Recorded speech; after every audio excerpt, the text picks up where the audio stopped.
And I would say this is a fitting end to a special trip back here to my second home, my fourth trip back here in the past 15 months.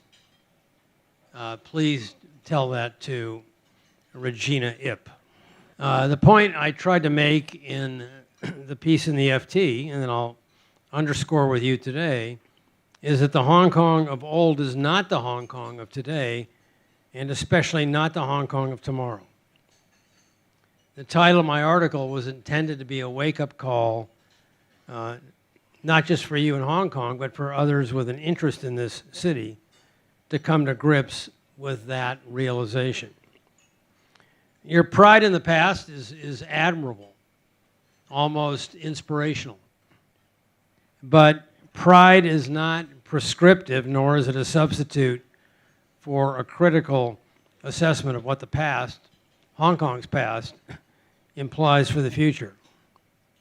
Where do you see U.S.-Hong Kong relations going from here, and what are some of the specific consequences we might see in Hong Kong from the poor state of U.S.-China relations? And a related question, one of the arguments that Regina Ip made was that the economic problems in Hong Kong are the fault of the U.S. because of rising interest rates and other policies that have affected capital flows. What would be your response to that? Well, I think she's completely wrong. Hong Kong's difficulties are not traceable to the Hong Kong peg, which is sort of what she's saying. But I think the peg is a critically important aspect of financial stability in Hong Kong that benefits Hong Kong's role as an international financial center and is of enormous benefit to Beijing in having a stable financial platform that is plays such an important role.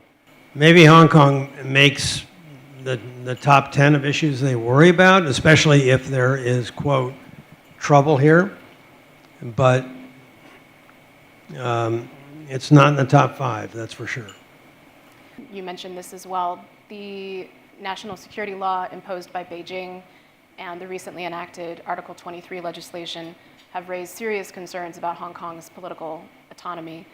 Can you talk a bit about how that is connected to Hong Kong's economy and how Hong Kong's economy might be affected by those concerns?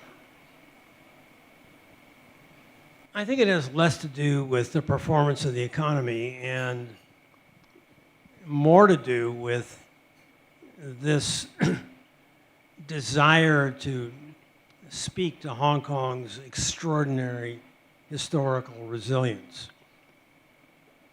追新聞 YouTube 會籍開咗啦，歡迎加入會員撐起追新聞，多謝大家支持。